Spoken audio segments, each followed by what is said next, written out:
위기는 늘 갑작스럽게 찾아오는 것처럼 보인다. 그러나 숫자는 언제나 먼저 움직인다. 금리가 오르고 환율이 흔들리며 부동산 거래가 얼어붙을 때 많은 사람들은 그것을 일시적인 조정이라 믿는다. 한국 경제도 그 믿음을 반복해 왔다. 성장률이 낮아져도 가계부채가 쌓여도 외환 시장이 불안해져도 우리는 늘 이렇게 말해 왔다. 이번에는 다르다고. 하지만 역사는 조용히 반박한다. 한국 경제는 이미 여러 차례 같은 질문 앞에 서 있었다. 왜 우리는 반복해서 위기를 맞는가? 문제는 단순한 경기 침체가 아니다. 위기의 시작은 언제나 시스템 내부에서 발생한다.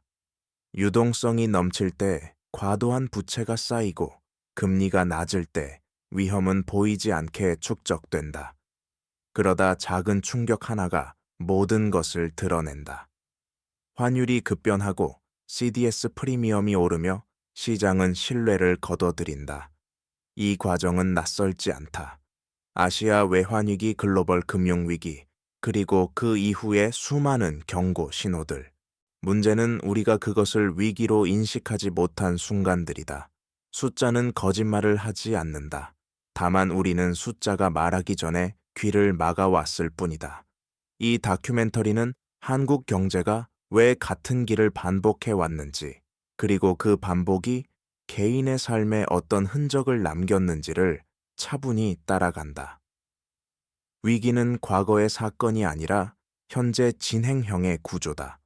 여기서부터 우리는 그 구조의 시작을 다시 들여다본다. 위기는 폭발이 아니라 징후로 시작된다. 문제는 그 징후가 언제나 불편한 숫자의 형태로 나타난다는 점이다. 경제가 성장하고 있다는 뉴스 이면에서 금리는 서서히 방향을 바꾼다. 기준금리가 오르기 시작하면 가장 먼저 반응하는 것은 가계의 이자 부담이다. 변동금리 대출 비중이 높은 한국에서 금리 상승은 곧 소비 위축으로 이어진다. 동시에 환율은 외부 자본의 시선을 드러낸다. 원화가 약세를 보일 때 그것은 단순한 수출 경쟁력 문제가 아니다. 글로벌 자금이 한국을 바라보는 신뢰의 온도계다. 여기에 부동산 지표가 겹친다. 거래량은 줄고 가격은 버티는 구간이 길어질수록 시장 내부의 긴장은 높아진다. 겉으로는 안정처럼 보이지만 내부에서는 유동성이 말라간다. 은행 간 자금 흐름이 둔화되고 기업의 차입 조건은 까다로워진다. 이때 CDS 프리미엄이 서서히 상승한다면 그것은 국가 위험이 가격에 반영되기 시작했다는 신호다.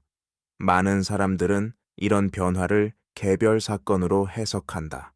금리는 물가 때문이고 환율은 해외 변수 때문이며 부동산은 조정 국면일 뿐이라고 말한다.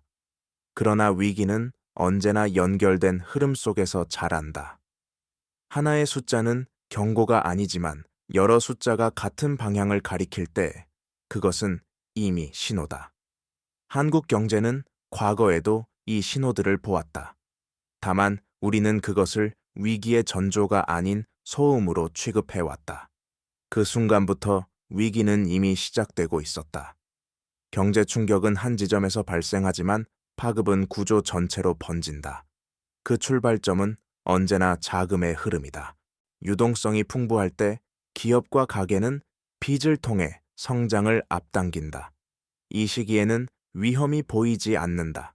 금리가 낮고 자산 가격이 오르며 신용은 쉽게 공급된다. 그러나 금리 환경이 바뀌는 순간 구조는 빠르게 뒤집힌다. 기준금리가 오르면 은행의 조달 비용이 상승하고 그 부담은 대출자에게 전가된다. 가계의 상환 여력이 줄어들면 소비는 위축되고 기업 매출은 둔화된다. 이때 환율이 동시에 상승하면 상황은 더 복잡해진다. 외화부채 비중이 높은 기업은 환차손을 감당해야 하고 수입 물가는 물가 압력을 키운다. 중앙은행이 물가를 잡기 위해 금리를 더 올리면 악순환은 강화된다. 시장에서는 신용 스프레드가 벌어지고 자금은 안전자산으로 이동한다. CDS 프리미엄의 상승은 이 과정을 압축적으로 보여준다. 이는 국가나 기업이 약속을 지키지 못할 가능성이 높아졌다는 시장의 판단이다. 이 판단이 확산되면 유동성은 급격히 말라간다. 은행은 대출을 줄이고 기업은 투자를 멈춘다. 고용은 흔들리고 개인의 삶은 바로 그 지점에서 영향을 받는다. 월급은 그대로인데 이자는 늘고 일자리는 불안해진다. 경제 충격의 작동 원리는 복잡해 보이지만 핵심은 단순하다. 돈이 움직이지 않기 시작할 때 시스템은 스스로를 방어하며 문을 닫는다. 그 문 앞에 서는 것은 언제나 개인이다. 한국만의 문제처럼 보이는 위기의 패턴은 사실 세계 곳곳에서 반복되어 왔다. 아르헨티나는 고금리와 재정 적자를 방치한 채 외채에 의존했고 환율 방어가 무너지는 순간 통화 가치는 급락했다. 그 결과 물가는 통제 불능이 되었고 중산층의 저축은 하루아침에 의미를 잃었다. 그리스는 낮은 금리 환경 속에서 재정 지출을 확대했고 위기가 닥치자 CDS 프리미엄은 급등했다. 시장이 신뢰를 거두자 국채 금리는 치솟았고 결국 긴축이라는 고통스러운 선택이 뒤따랐다. 터키는 정치적 압력 아래 금리 정책의 신뢰를 잃었다. 금리를 인위적으로 낮추는 동안 환율은 급등했고 외화 부채 부담은 실물 경제를 압박했다. 베네수엘라는 더 극단적인 사례다. 유동성을 무제한으로 공급한 결과 통화는 붕괴되었고 경제 지표는 더 이상 의미를 갖지 못했다. 이 국가들의 공통점은 단순하다. 경고 신호가 있었지만 구조적 문제를 인정하지 않았다는 점이다. 금리, 환율, 재정, 유동성 중 하나만 무너져도 위기는 시작된다. 그러나 대부분의 위기는 여러 지표가 동시에 흔들릴 때 발생했다. 글로벌 사례는 한국에 분명한 메시지를 준다.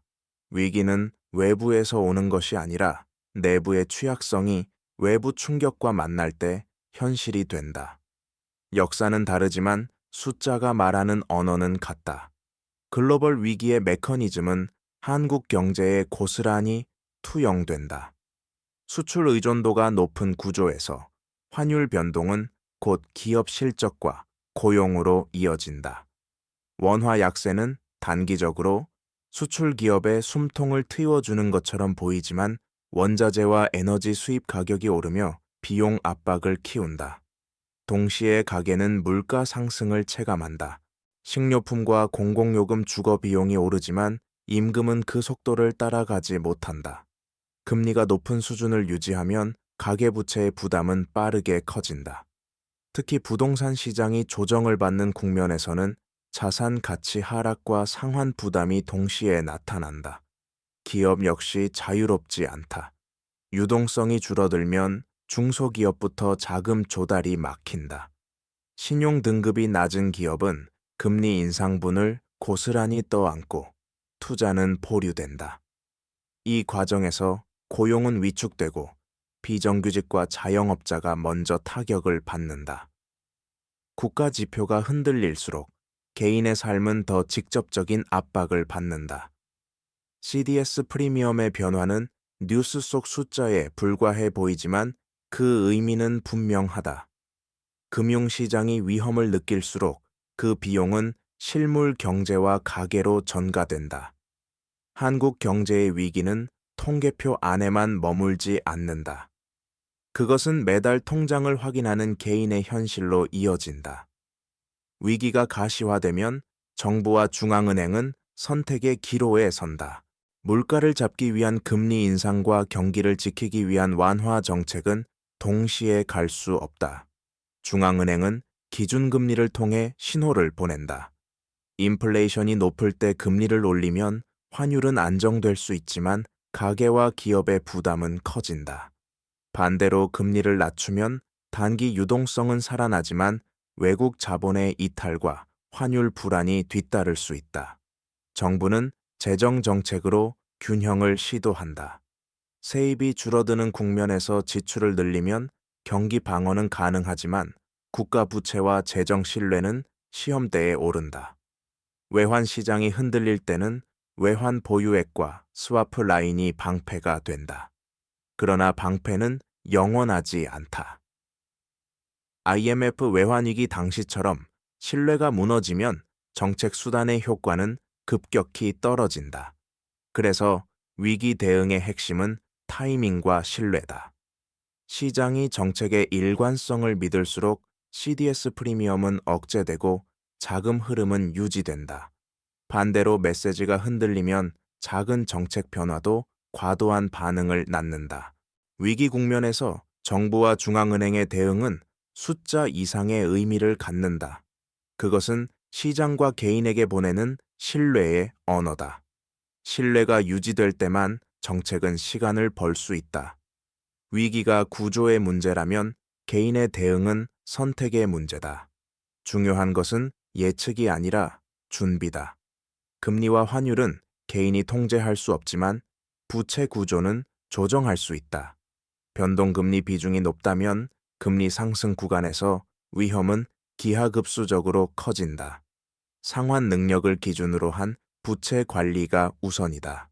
자산 역시 가격이 아니라 유동성을 기준으로 바라봐야 한다. 부동산과 같은 고정 자산은 위기 국면에서 팔기 어렵다.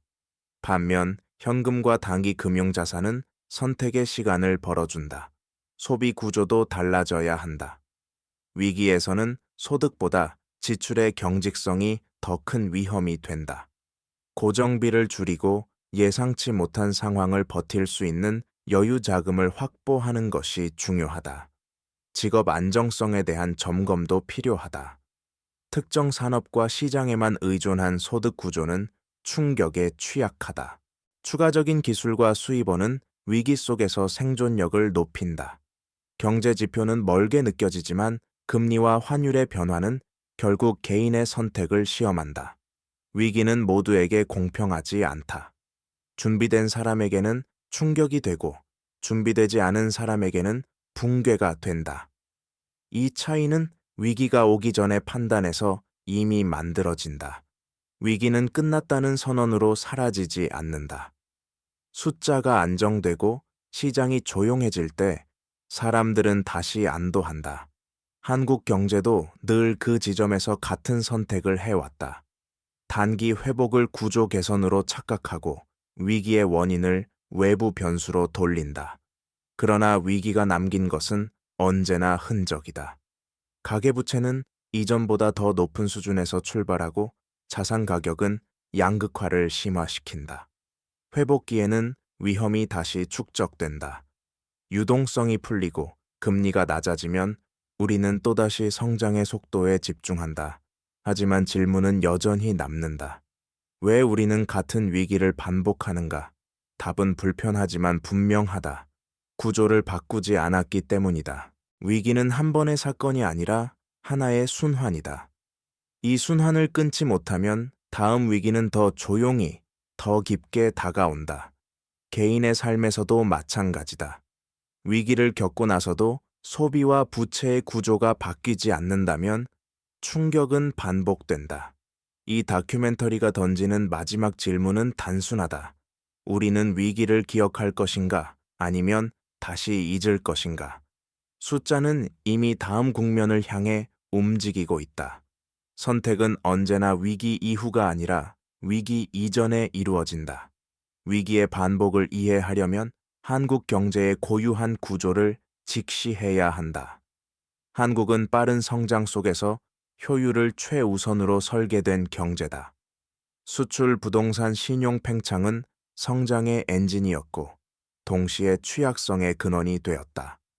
대기업 중심의 산업 구조는 외형 성장을 가능하게 했지만 충격이 올 때 고용과 하청 구조에 부담을 전가한다. 금융 시스템 역시 마찬가지다. 은행은 안정적으로 보이지만 가계와 기업의 부채 비율은 지속적으로 상승해왔다. 저금리 시기에는 이 구조가 문제로 드러나지 않는다. 그러나 금리가 오르고 환율이 흔들리면 그동안 누적된 부담이 한꺼번에 표면으로 떠오른다. 특히 한국 경제는 외부 변수에 민감하다. 글로벌 금리 달러 흐름 지정학적 리스크는 국내 통제 범위를 벗어난다. 이때 내부 구조가 탄탄하지 않다면 충격은 증폭된다. IMF 외환위기 이후 제도는 개선되었지만 위기의 방식은 더 정교해졌다. 과거처럼 외환 보유액 부족으로 무너지지 않아도 가계부채와 자산 가격을 통해 서서히 압박이 가해진다. 그래서 위기는 눈에 띄지 않게 진행된다. 문제는 이 구조적 취약성이 해결되지 않는 한 위기의 형태만 달라질 뿐 본질은 반복된다는 점이다. 금융시장은 언제나 위기의 온도를 먼저 반영한다. 주식시장의 변동성 채권 금리의 미세한 움직임, 그리고 자금시장의 경직은 모두 같은 방향을 가리킨다. 특히 채권시장은 경제의 천계에 가깝다. 국채 금리가 오를 때 그것은 단순한 금리 상승이 아니라 국가에 대한 위험 인식이 바뀌고 있다는 신호다. 회사채 스프레드가 벌어지면 기업의 자금 조달은 즉각적으로 어려워진다. 이 과정에서 신용이 낮은 기업부터 시장에서 밀려난다. 유동성은 항상 안전하다고 여겨지는 곳으로 이동한다. 현금 단기 국채 달러 자산이 선호되고 위험 자산은 외면받는다. 이때 금융시장과 실물 경제의 간극이 벌어진다. 지표상으로는 아직 괜찮아 보이지만 시장 내부에서는 이미 방어 태세가 시작된다. 한국 경제는 과거에도 이 장면을 여러 번 경험했다. 위기 직전에는 늘 금융시장이 먼저 조용해졌다. 거래량이 줄고 새로운 투자보다 기존 위험을 줄이는 선택이 늘어난다. 문제는 이 신호가 대중에게 잘 보이지 않는다는 점이다. 뉴스는 여전히 성장과 회복을 말하지만 자금의 흐름은 이미 방향을 바꾼다. 위기는 바로 이 간극에서 자란다. 시장이 보내는 미묘한 신호를 읽지 못할 때 충격은 더 크게 돌아온다. TF2 부동산은 한국 경제에서 단순한 자산이 아니라 신용의 축이다. 주택 가격이 오를 때 가게는 더 많은 대출을 감당할 수 있다고 느낀다. 은행 역시 담보 가치를 근거로 신용을 확대한다. 이 과정에서 부동산은 소비와 투자를 동시에 지탱하는 역할을 한다. 그러나 가격 상승이 멈추는 순간 구조는 취약해진다. 거래가 줄어들면 가격은 유지되더라도 유동성은 사라진다. 팔 수 없는 자산은 가치가 있어도 위기에서는 힘을 잃는다. 금리가 높은 국면에서 이 현상은 더욱 뚜렷해진다. 대출 이자는 늘어나지만 자산 가격은 오르지 않는다. 가계의 심리는 빠르게 위축되고 소비는 줄어든다. 이때 금융기관은 보수적으로 변한다. 대출 기준은 강화되고 신규 신용 공급은 제한된다. 부동산을 축으로 한 신용순환이 멈추면 경제 전반에 파급 효과가 나타난다. 건설 금융 서비스업이 동시에 영향을 받는다. 한국 경제의 위기는 종종 부동산 시장의 정체에서 시작해 신용 경색으로 이어졌다. 문제는 이 구조가 반복될 때마다 규모가 커졌다는 점이다. 자산 가격에 의존한 성장은 위기 앞에서 언제나 같은 질문을 남긴다. 우리는 자산을 키운 것인가? 아니면 위험을 키운 것인가? 외환 시장은 한국 경제에 가장 민감한 신경이다. 환율은 수출과 수입의 문제가 아니라 신뢰의 문제다. 원화 가치가 급격히 흔들릴 때 그것은 외국 자본이 위험을 다시 계산하고 있다는 뜻이다. 단기 자금은 언제나 빠르다. 글로벌 금리가 오르거나 지정학적 긴장이 높아지면 자금은 안전한 통화로 이동한다. 이 과정에서 원화는 압박을 받는다. 환율 상승은 수입 물가를 자극하고 기업의 비용 구조를 악화시킨다. 동시에 외화 부채를 가진 기업과 금융기관의 부담은 커진다. 외환 보유액이 충분해 보여도 시장의 신뢰가 흔들리면 방어 비용은 급격히 증가한다. IMF 외환위기의 기억이 아직 남아있는 이유도 여기에 있다. 당시의 위기는 외환이 부족해서가 아니라 외환을 지킬 수 없을 것이라는 믿음이 확산되면서 시작됐다. 환율은 심리와 구조가 만나는 지점이다. 숫자는 하루에도 수십 번 바뀌지만 그 방향이 일정하게 유지될 때 시장은 메시지를 읽는다. 한국 경제가 반복해서 위기를 겪는 이유 중 하나는 이 신호를 지나치게 늦게 받아들였기 때문이다. 환율은 결과가 아니라 원인에 가까운 경고다. 국가 부채와 재정은 위기의 속도를 조절하는 장치이자 때로는 가속 장치가 된다. 경기가 둔화될 때 재정 지출은 완충 역할을 한다. 그러나 재정의 지속 가능성에 의문이 생기면 시장의 시선은 빠르게 바뀐다. 국채 발행이 늘고 금리가 오르면 이자 비용은 미래의 선택지를 잠식한다. 그리스의 사례가 이를 분명히 보여준다. 낮은 금리 환경에서 누적된 재정 적자는 위기 국면에서 신뢰 붕괴로 이어졌고 시장은 즉각적으로 위험을 가격에 반영했다. CDS 프리미엄의 급등은 단순한 숫자가 아니라 국가의 약속에 대한 의심이었다. 한국은 상대적으로 낮은 국가 부채 비율을 유지해왔지만 고령화와 복지 지출 증가는 구조적 부담을 키우고 있다. 세입 기반이 약해지는 가운데 지출이 늘면 재정의 탄력성은 줄어든다. 이때 외부 충격이 겹치면 선택지는 제한된다. 재정을 풀면 환율과 금리가 흔들리고 긴축을 택하면 경기와 고용이 압박받는다. 재정은 위기를 막는 방패이지만 신뢰가 약해지면 무게가 된다. 시장은 언제나 지속 가능성을 묻는다. 그 질문에 답하지 못할 때 위기는 더 빨리 다가온다. 위기가 숫자에서 시작되더라도 그 도착지는 언제나 일상이다. 물가가 오를 때 가장 먼저 변하는 것은 장바구니의 구성이다. 같은 소득으로 살 수 있는 선택지가 줄어들고 지출의 우선순위가 바뀐다. 금리가 오르면 대출 상환일은 압박의 날짜가 된다. 월급날보다 이자 납부일이 먼저 떠오르는 순간 경제는 개인의 심리에 깊이 파고든다. 고용시장에서도 변화는 조용히 진행된다. 신규 채용은 줄고 계약은 짧아진다. 기업은 비용을 줄이기 위해 가장 취약한 고리부터 조정한다. 자영업자는 매출 변동을 즉각적으로 체감한다. 유동성이 줄어들면 손님은 망설이고 고정비는 그대로 남는다. 위기는 모두에게 같은 얼굴로 오지 않는다. 누군가에게는 불편이고 누군가에게는 생존의 문제다. 이 차이는 자산 규모보다 구조에서 나온다. 부채의 크기, 소득의 안정성, 지출의 유연성이 충격을 흡수하는 능력을 결정한다. 그래서 경제 위기는 통계로 끝나지 않는다. 그것은 가족의 대화 선택에 보류 미래 계획의 수정으로 이어진다.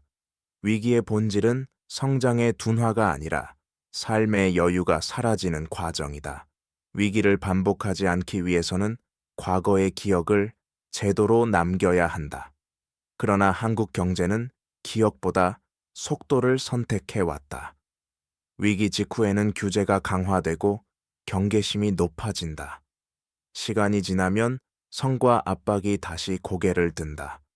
성장률, 수출, 자산 가격이 회복되면 위험 관리는 뒷전으로 밀린다. 금융 규제는 완화되고 신용은 다시 확대된다. 이 과정에서 정책의 일관성은 흔들린다.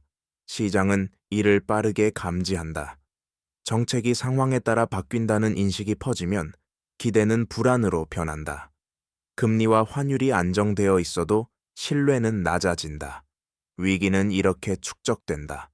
구조개혁은 당위 비용이 크다. 고통을 감수해야 하고 이해관계의 충돌도 피할 수 없다. 그래서 위기 이후의 개혁은 종종 절반에서 멈춘다.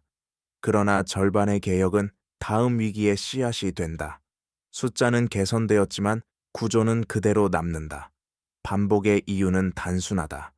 위기를 지나갈 때 우리는 버티는 법은 배웠지만 바꾸는 법은 배우지 못했다. 다음 국면으로 가기 전에 필요한 것은 낙관이 아니라 불편한 선택을 감당할 의지다. 인구 구조의 변화는 한국 경제가 반복적으로 위기에 취약해지는 배경이다. 생산 가능 인구가 줄어들면 성장의 기초 체력은 약해진다. 노동 공급이 감소하는 상황에서 임금 상승 압력은 커지고 기업의 비용 구조는 경직된다. 동시에 고령화는 소비 패턴을 바꾼다. 내구재와 주택 중심의 소비는 둔화되고 의료와 복지 지출의 비중이 커진다. 이는 재정 부담을 높이고 세입 기반을 상대적으로 약화시킨다. 생산성으로 이를 상쇄하지 못하면 경제는 저성장에 고착된다. 저성장은 다시 부채 의존을 키운다. 성장이 느릴수록 정부와 민간은 차입을 통해 시간을 번다. 그러나 인구 구조가 바뀐 상태에서의 부채 확대는 과거와 같은 효과를 내지 못한다. 금리가 오를 때 부담은 더 빠르게 드러난다. 인구 문제는 단기간에 해결되지 않는다. 그래서 위험하다. 눈에 띄는 충격이 없기 때문이다. 하지만 위기가 올 때 이 구조는 완충 장치가 아니라 증폭기가 된다. 한국 경제가 반복해서 위기를 맞는 이유에는 보이지 않게 약해진 기초 체력이 자리하고 있다. 글로벌 금융 환경의 변화는 한국 경제의 선택지를 점점 좁혀왔다. 과거에는 세계가 동시에 성장했고 자본은 위험을 감수하며 이동했다. 그러나 최근의 환경은 다르다. 고금리 기조가 장기화되면서 글로벌 자금은 더 신중해졌다. 미국과 주요 선진국의 통화 정책 변화는 신흥국과 개방 경제에 즉각적인 영향을 미친다. 한국 역시 예외가 아니다.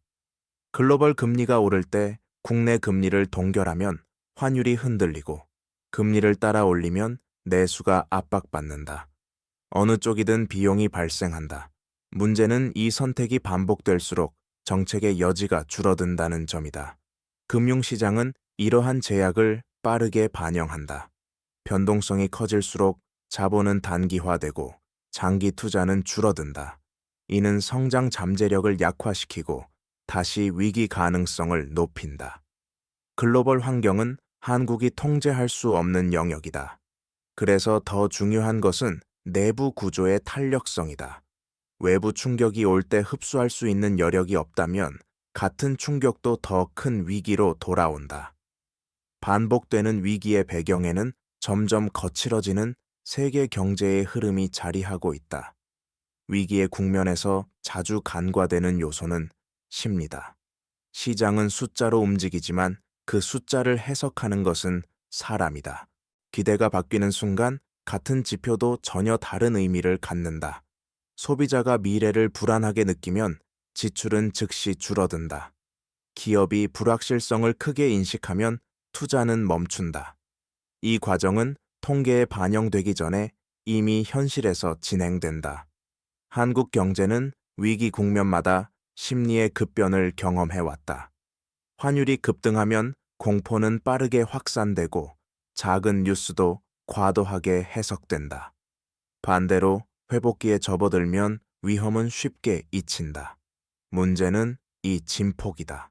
심리가 과도하게 낙관과 비관을 오갈수록 경제의 변동성은 커진다. 금융시장은 이를 증폭시킨다. 알고리즘 거래와 빠른 자금 이동은 심리의 변화를 즉각적인 가격 변동으로 바꾼다. 개인의 삶에서도 심리는 중요한 변수다. 불안이 커질수록 합리적인 판단은 어려워진다. 위기에서 손실을 키우는 선택은 종종 숫자가 아니라 감정에서 나온다. 한국 경제가 반복해서 위기를 맞는 이유에는 구조적 취약성 위에 쌓인 이 심리의 진폭이 함께 작용하고 있다. 위기는 경제의 문제이면서 동시에 인간의 문제다. 기업 지배 구조와 자본 배분 방식 역시 반복되는 위기의 한 축이다. 한국 경제는 빠른 성장을 위해 선택과 집중을 택했고 그 결과 일부 기업과 산업에 자원이 몰렸다. 평시에는 효율처럼 보이지만 충격이 오면 취약성이 드러난다. 차입을 통한 확장은 금리 환경이 바뀌는 순간 부담으로 전환된다. 내부 유보가 충분하지 않은 기업은 외부 자금에 의존하게 되고 시장이 경색되면 선택지는 급격히 줄어든다. 계열 간 보증과 복잡한 지배 구조는 위험을 분산시키는 대신 연결한다. 한 고리가 흔들리면 연쇄 반응이 발생한다. 투자 결정 역시 단기 성과에 치우치기 쉽다. 낮은 금리와 높은 자산 가격은 과잉 투자를 유도하고 생산성 개선보다 규모 확대가 우선된다. 이때 위기 대비는 비용으로 취급된다. 현금 흐름 관리와 리스크 해지는 미뤄진다. 그러나 위기 국면에서 시장은 수익성보다 생존력을 평가한다. 현금 창출 능력과 부채 만기가 기업의 운명을 가른다. 한국 경제가 같은 위기를 반복하는 이유는 기업 차원의 위험 관리가 경기와 함께 흔들려 왔기 때문이다. 성장기에는 느슨해지고 위기 때에야 강화된다. 이 지연은 늘 대가를 요구한다. 금융 규제와 감독은 위기의 예방 장치지만 현실에서는 늘 뒤따르는 역할에 머물렀다. 위기가 발생하면 규제는 강화된다. 자본 비율이 높아지고 대출 기준은 엄격해진다. 시간이 지나 시장이 안정되면 규제 완화의 요구가 커진다. 경쟁력과 성장이라는 명분은 설득력이 있다. 그러나 이 완화는 종종 위험의 재축적을 허용한다. 특히 비은행 금융과 그림자 금융은 규제의 사각지대에서 빠르게 성장한다. 위기 국면에서는 이 영역이 취약한 고리로 작용한다. 유동성이 줄어들 때 가장 먼저 흔들리는 곳이기 때문이다. 한국 경제 역시 이런 과정을 겪어왔다. 규제는 항상 지난 위기를 기준으로 설계되고 다음 위기의 형태는 그 틈을 찾아온다. 감독의 신뢰도 역시 중요하다. 시장이 감독 당국의 판단을 신뢰하지 못하면 규제의 효과는 반감된다. 숫자가 좋아 보여도 의심은 사라지지 않는다. 위기를 반복하지 않기 위해 필요한 것은 규제의 강도보다 일관성이다. 경기가 좋을 때도 위험을 관리하는 태도가 유지될 때 시스템은 완충력을 갖는다. 그렇지 않으면 규제는 언제나 위기 이후의 기록으로만 남는다. 기술 변화와 산업 전환은 새로운 기회를 만들지만 동시에 또 다른 불균형을 낳는다. 디지털 전환과 친환경 정책은 장기적으로 성장 동력이 될 수 있다. 그러나 전환의 속도와 비용은 산업과 계층마다 다르게 작용한다. 새로운 산업에 자본이 몰리는 동안 기존 산업은 빠르게 위축된다. 이 과정에서 노동시장의 마찰은 커진다. 기술을 가진 인력은 기회를 얻지만 그렇지 못한 인력은 소득 불안을 겪는다. 금융 역시 전환 과정의 변동성을 반영한다. 미래 성장 기대가 높은 분야로 자금이 쏠리고 전통 산업은 자금 조달 비용이 상승한다. 이 격차는 위기 국면에서 더 확대된다. 한국 경제는 산업 전환을 여러 차례 겪어왔지만 그 충격을 완충할 장치는 충분하지 않았다. 단기 성장과 고용을 지키는 선택이 반복되면서 구조 전환은 지연되었다. 그 결과 새로운 위기가 올 때마다 취약한 산업과 계층이 먼저 흔들린다. 산업 변화는 피할 수 없지만 그 속도를 관리하지 못하면 불균형은 위기로 이어진다. 반복되는 위기의 배경에는 전환의 비용을 미래로 미뤄온 선택들이 겹겹이 쌓여 있다. 금융시장과 실물 경제의 괴리는 위기의 전조로 자주 나타난다. 지표상으로는 성장률이 유지되고 기업 실적도 견조해 보이지만 현장에서는 다른 신호가 포착된다. 중소기업의 자금 회전이 느려지고 납품 단가와 결제 조건이 악화된다. 은행 대출은 존재하지만 조건은 까다로워진다. 이는 유동성이 충분한 것처럼 보이면서도 실제로는 선택적으로 공급되고 있음을 의미한다. 자금은 위험을 감수하지 않는 방향으로 흐른다. 이때 금융시장은 빠르게 적응하지만 실물 경제는 시간을 두고 충격을 흡수한다. 그 지연이 문제를 키운다. 정책은 금융시장의 안정을 근거로 안도하지만 실물의 경고는 통계에 늦게 반영된다. 한국 경제는 이 간극을 여러 차례 경험했다. 위기는 금융에서 시작해 실물로 이동하거나 실물의 약화가 금융의 신뢰를 흔들며 역류하기도 한다. 중요한 것은 두 영역의 신호를 동시에 읽는 일이다. 한쪽의 안정만으로 전체를 판단할 때 위기는 이미 다음 단계로 이동하고 있다. 지역 간 격차는 위기 때마다 더 선명해진다. 수도권과 비수도권의 차이는 성장기에는 가려지지만 충격이 오면 빠르게 확대된다. 투자와 일자리는 중심으로 몰리고 주변은 회복 속도가 늦다. 부동산 가격의 방향이 달라지면 체감 격차는 더 커진다. 자산 가치가 유지되는 지역과 하락하는 지역의 소비 여력은 갈라진다. 지방의 자영업과 중소기업은 유동성 변화에 취약하다. 금융 접근성의 차이도 영향을 준다. 같은 금리라도 조건은 다르게 적용되고 위험 평가는 더 엄격해진다. 인구 이동은 이를 가속한다. 젊은 인구가 빠져나가면 지역 경제의 기초 체력은 약해진다. 이 과정은 단기간에 되돌릴 수 없다. 위기가 반복될수록 지역의 회복력 차이는 누적된다. 한국 경제의 구조적 문제는 평균 지표로는 보이지 않는다. 그러나 지역의 삶을 들여다보면 숫자의 그림자가 드러난다. 위기는 한 지점에서 시작되지만 그 여파는 불균등하게 퍼진다. 이 불균형을 방치할수록 다음 위기의 사회적 비용은 더 커진다. 위기의 반복은 교육과 노동시장의 구조에서도 드러난다. 한국은 높은 교육 수준을 갖췄지만 그 성과가 안정적인 소득과 직결되지 않는 구간이 넓어졌다.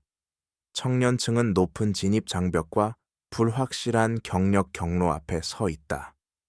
경기 확장기에는 채용이 늘지만 위기 국면에서는 가장 먼저 축소된다. 비정규직과 플랫폼 노동의 비중이 커질수록 충격은 개인에게 직접 전달된다. 기업은 고정비를 줄이기 위해 고용을 유연화하고 그 비용은 노동자에게 전가된다. 숙련의 축적이 어려워지면 생산성 개선은 더디다. 이는 다시 저성장을 고착시키는 요인이 된다. 교육과 노동의 미스매치는 위기 때마다 더 크게 드러난다. 필요한 기술과 공급되는 인력이 어긋나면 임금 격차는 확대되고 사회적 불안은 커진다. 위기는 일시적인 침체가 아니라 경로의 단절로 남는다.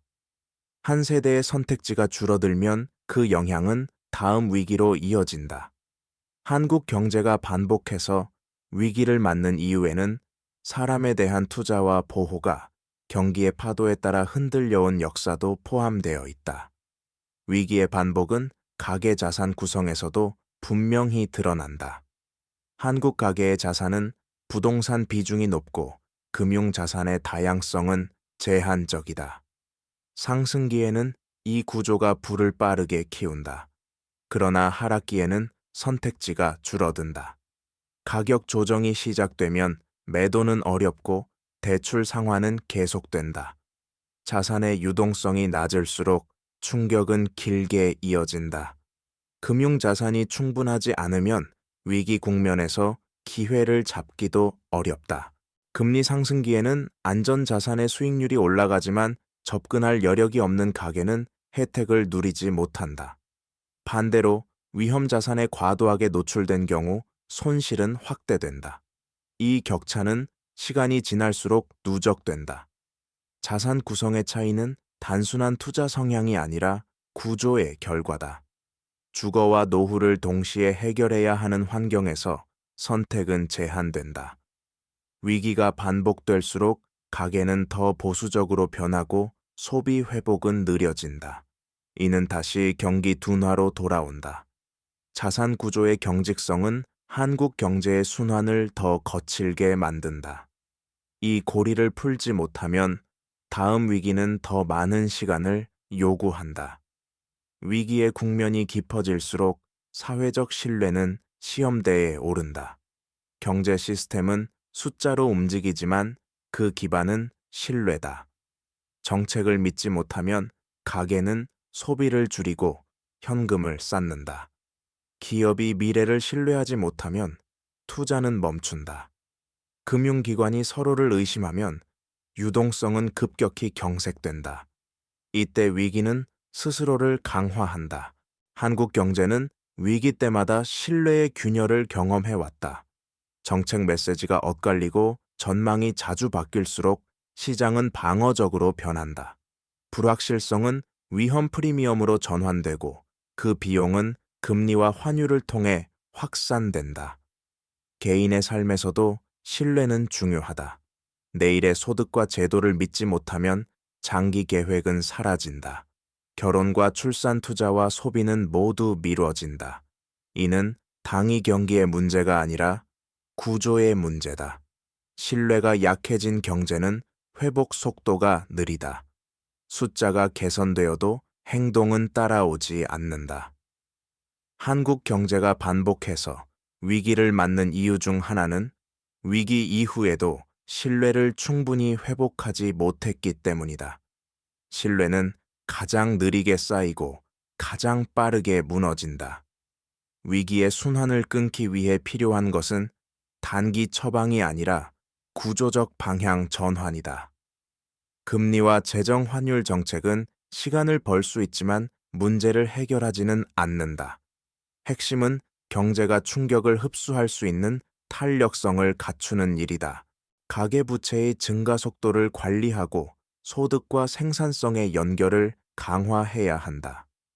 기업은 규모 확장보다 현금 흐름과 지속 가능성을 중시하는 구조로 전환할 필요가 있다. 금융 시스템 역시 성장기와 위기기에 동일한 기준으로 위험을 관리해야 한다.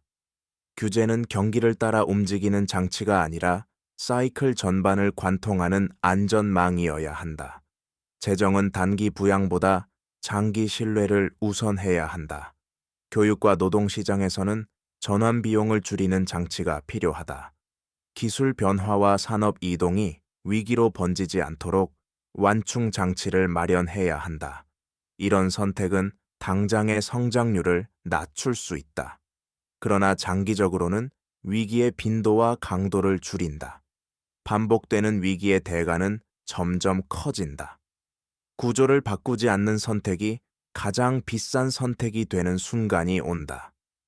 한국 경제가 다음 위기를 피할 수 있는지는 지금의 불편한 결정을 감당할 수 있는지에 달려 있다. 개인의 선택 역시 이 구조적 전환과 분리될 수 없다. 위기는 거시의 문제처럼 보이지만 대응은 미시에서 시작된다. 소득이 늘지 않는 환경에서는 기대 수익보다 손실 가능성을 먼저 계산해야 한다. 높은 수익을 약속하는 선택은 대개 높은 변동성을 동반한다. 금리와 환율이 불안정한 국면에서는 현금 흐름의 안정성이 가장 중요한 자산이 된다. 부채는 규모보다 구조가 핵심이다. 만기와 금리 조건 상환 여력을 점검하지 않으면 작은 변화가 큰 부담으로 이어진다. 직업 선택에서도 마찬가지다. 한 산업과 한 회사의 모든 생계를 의존하는 구조는 충격에 취약하다. 추가적인 기술과 학습은 보험에 가깝다. 위기 국면에서 정보를 선별하는 능력도 중요하다.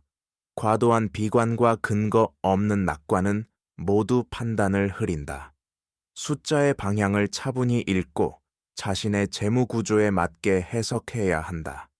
위기는 모두에게 같은 답을 요구하지 않는다. 그러나 준비의 필요성만큼은 예외가 없다. 개인의 작은 조정은 시스템을 바꾸지 못하지만 충격의 깊이를 바꿀 수는 있다. 이 차이는 위기의 끝에서 분명하게 드러난다. 한국 경제의 반복되는 위기는 하나의 원인으로 설명되지 않는다. 금리, 환율, 부동산, 부채, 인구, 산업 심리가 서로 얽혀 순환을 만든다. 이 순환은 성장기에는 보이지 않고 위기 때에만 드러난다. 그래서 우리는 매번 놀란다. 그러나 놀람은 준비의 부족을 가리지 못한다. 위기를 겪고도 같은 질문을 다시 던지는 이유는 구조를 바꾸는 선택이 늘 뒤로 미뤄졌기 때문이다. 단기 회복은 성과로 기록되지만 장기 취약성은 남는다. 이 다큐멘터리가 따라온 숫자들은 모두 같은 방향을 가리킨다. 위기는 외부의 불운이 아니라 내부의 선택이 축적된 결과다. 개인의 삶에서 느끼는 불안 역시 이 선택의 연장선에 있다. 위기는 갑자기 찾아오는 사건이 아니라 이미 지나온 길의 합이다. 반복을 멈추기 위해서는 다음 위기를 예측하려 하기보다 현재의 구조를 점검해야 한다. 숫자가 말해주는 것은 미래가 아니라 지금의 상태다. 그 상태를 직시할 용기가 있을 때 반복은 멈출 수 있다. 마지막으로 남는 질문은 단순하다. 우리는 이 순환을 끊을 준비가 되어 있는가? 한국 경제는 위기를 극복해온 경험을 가지고 있다. 그러나 극복과 변화는 다르다. 위기를 넘는 데 성공했을 때 우리는 안도했고, 안도는 곧 망각으로 이어졌다. 숫자가 안정되면 구조적 문제는 다시 보이지 않게 된다. 하지만 위기는 사라지지 않는다. 형태를 바꾸고 속도를 늦출 뿐이다. 금리와 환율, 부동산과 부채는 앞으로도 움직일 것이다. 그 움직임 자체가 문제가 아니라 그것을 받아들이는 구조가 문제다. 개인의 삶에서도 마찬가지다. 위기를 겪고 나서야 준비하는 선택은 늘 비용이 크다. 준비는 조용할 때만 가능하다. 이 다큐멘터리가 전하려는 메시지는 공포가 아니다. 경고다. 숫자는 이미 충분히 말해왔다. 반복되는 위기는 피할 수 없는 운명이 아니라 바꾸지 않은 선택의 결과다. 지금 이 순간에도 경제는 다음 국면으로 이동하고 있다. 그 흐름을 외면할 것인지 구조를 점검할 것인지는 우리의 몫이다. 위기는 다시 올 수 있다. 그러나 같은 위기로 돌아올 필요는 없다. 여기서 선택이 갈린다.